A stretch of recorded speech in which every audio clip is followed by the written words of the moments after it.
Okay, so hello everybody. It's great to be here, and I'm going to share my screen with you. So probably you won't see me, but okay, and then okay, is it? Yes. Okay. Okay, so first of all, thank you for having me here, and it's really great opportunity to talk about craft and technology, and probably you will find the things I'm going to show as a quite distant from what craft is, but it's not at all.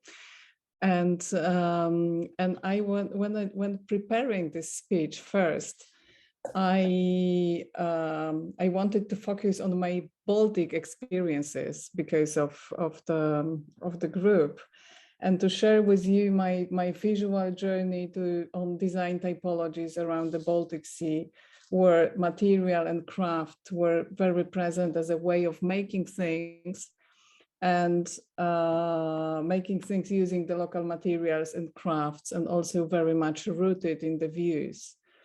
But for this topic, the missing factor was technology. So so skipping this story, I just want to ensure you that sharing the same views and the same landscape and the same colors in the surrounding and the same jobs and crafts and materials results in surprisingly unified aesthetics. And to make the long story short, I just proved by the exhibition I created that the Baltic Sea connects us rather than divides. And the objects I collected and organized along the sections of land looked more like the collections designed for one brand than the designs made by designers from 8 countries connected by Baltic Sea line. So then, searching on what to talk about, I wanted to focus on women, what would be pretty natural in this sisterhood group. But also for me, because, which is interesting coincidence, I'm currently working on the project which is named Looking Through Objects. It's the exhibition, and it's presenting 16 Polish women designers. And the first venue will be this summer in Tallinn. So, but then I decided to focus neither on Baltic nor on feminine aspect of design or making, but on the craft itself, seeing as a process. And I want to show you the few material experimentation which are connected to environment or to checking the boundaries of technology. And I would say, you know, however, the saying that design is about processes is quite obvious, but from my perspective is essential to realize when we are worrying about craft in the defensive position, or craft which is disappearing or underappreciated, that we cannot progress technologies and we cannot progress material studies without craft, because almost in every single time we want to solve problems generated by the growth and the technological development, we have to step back to understand materials and processes, and somehow we have to unlearn, to get out of the box, to move forward. So here we come to the quote which promoted this speech online. So I would spoke it loudly. So I believe that trips to the past brings us hope for the future, and the craftspeople have the knowledge which we cannot gain at school. Although we won't act like historical carpenters, weavers, or potters in the future, we can use their wisdom and expertise for designing pieces to be produced by robots, factories, or 3D printers. And we won't invent anything without understanding the processes and materials. And not to get you bored, I want just to show you the few case studies and examples which I found interesting, which especially the first one, from the first sight, it looks very not like anything about craft. And it was the digital manual exhibition. And it was the exhibition of 20 experiments, about 20 experiments made in Material Architecture Lab, which is the research laboratory at Bartlett School of Architecture in University College in London. And of course, the title is the reference to the lab's way of working between hand and machine.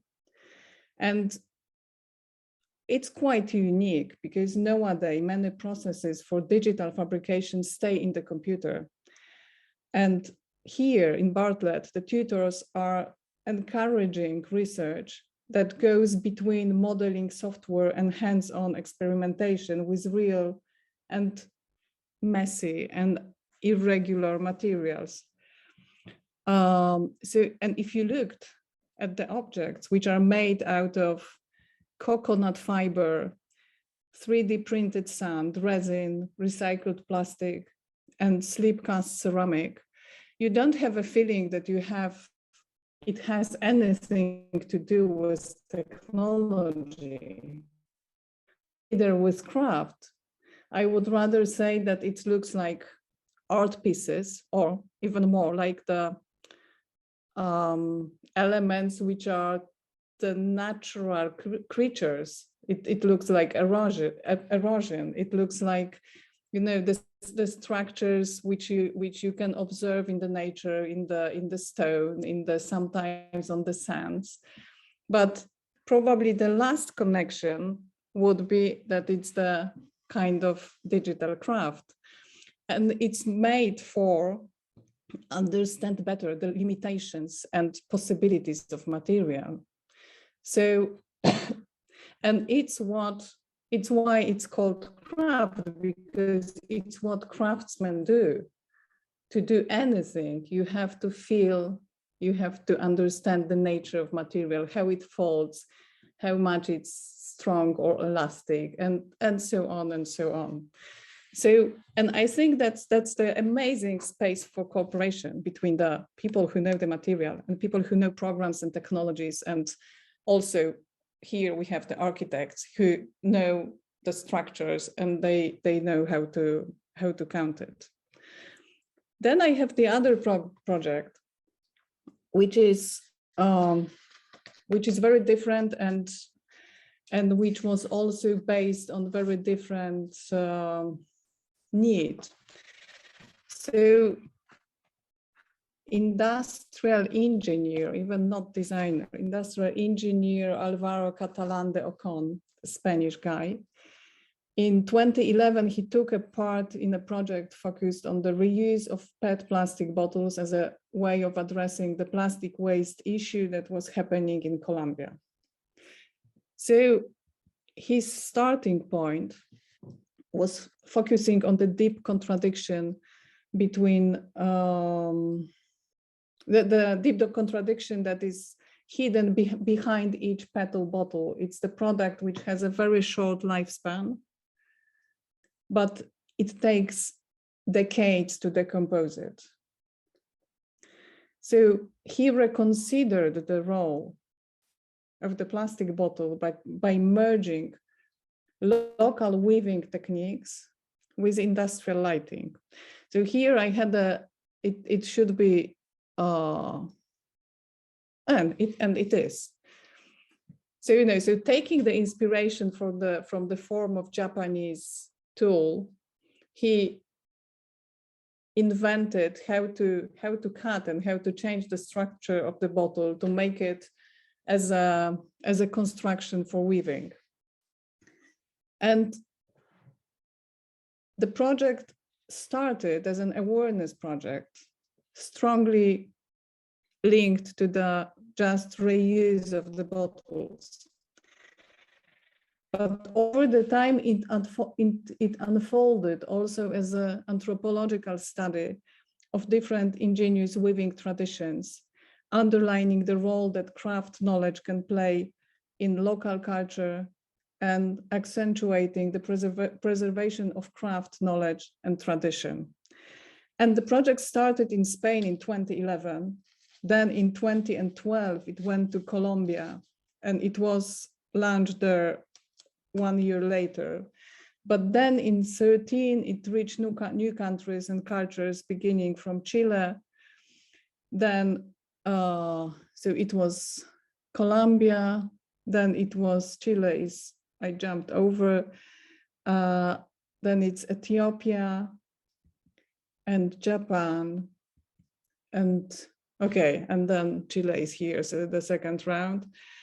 And the latest journey was in Australia. And that's also the very important aspect here, because he designed, so he reacted into the global problem of plastic waste, of plastic waste, but also he gave the occupation and to many craftsmen, preserving in the same time the tradition. So if you look at those examples, they are all made on the same base, but in the same time they are very individual. So they keep the very important value of craft, of the uniqueness, of the authorship, of the interpretation. So here we have a design as a language. So we have, on the level of values, we have sustainability, because clearly it proposes the way of solving the waste problem, but also it's about collaboration, it's about creativity and innovation, and this variety in globalization. So it's the same and it's different in every single culture, and with every single designer, craftsman, craftwoman taking the challenge to weave this kind of lamp.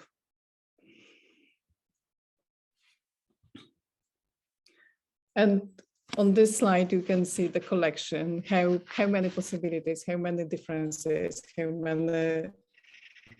many different shapes one can create out of the very single plastic, very simple plastic bottle connected with the genuine skills of designers. Then I have I want to talk just a bit about what we are doing at School of Form where I'm teaching. And because again, it's about studying crafts as a way of understanding processes. And it's what students do at the robotic classes and robotic and parametric classes. They are students of industrial design. And so it was the first of the series of the projects where Basia and Jaman, for graduation work, decided to teach the robot how to do the Swivels Stage. And she was inspired by Snutki, and Snutki is the open work embroidery, where different members of community prepare the the pieces of embroidery, which are then connected to into one bigger piece. But if we look, and you know, we used to look at this as a beauty and as a decoration and as a tradition. But what she did, what Basia did, she had to understand every single move of the robot arm. She had to translate this process from somebody who has 2 hands with 5 fingers into the one arm process, which is so also she had to design the not the supplies, the supporting tools to make it possible. So to find the right proportion between the movement and tool, she had to 3D print 107 special endings for the robot to make it working. And here it's the very similar project where the couple of students wanted to teach robot how to do the stocking stitch construction. So it means that it's it goes round, and they use the copper wire to do it. And if they analyze this process and this construction, they realize that it changes the possibilities, and it really enlarges the area of the possible use of possible application of this kind of construction. Because, you know, if we talk about the socks or tights, it's the very useful thing, but it's the possibility of changing scale is quite limited. And this could be probably applied for the architecture. So I think it's also this connection between designer and craftsman is about searching for new spaces and searching for the new areas of application, of exploring, of understanding the processes applied in the new ways which were not seen before. And okay, so that's how those constructions look like. And then it's again, it's the third of the series. It's about baskets weaving. And Sarah Bosch, she tried to understand if the wicker, which is very irregular material, can be treated by robot. It cannot so far, so she used rattan. But again, she proved that it's possible. And but I think the designer who passed this way, this kind of training, is able to make the anatomy of the process of any process, to decompose it and put it back together. Then I think I'm running out of time, so I have 2 other examples which I will skip. I just maybe will show you 2 slides that if you want to design this kind of construction, first you have to understand the materiality and the properties of the thing which we want to design. So what I want to say, it's to conclude that the craft is the language which doesn't lean on nationality, and it doesn't lean on education, and it's a very collective social activity. So if you are craftswomen or craftsmen, just be open to cope with designers, because technologies are not going to steal your jobs. What you can do is to support each other, designers and engineers and craftsmen, and in this way to make the world better in every sense, as you saw on this example with pet lamp. And there is really no juxtaposition. It's the field for cooperation. Thank you.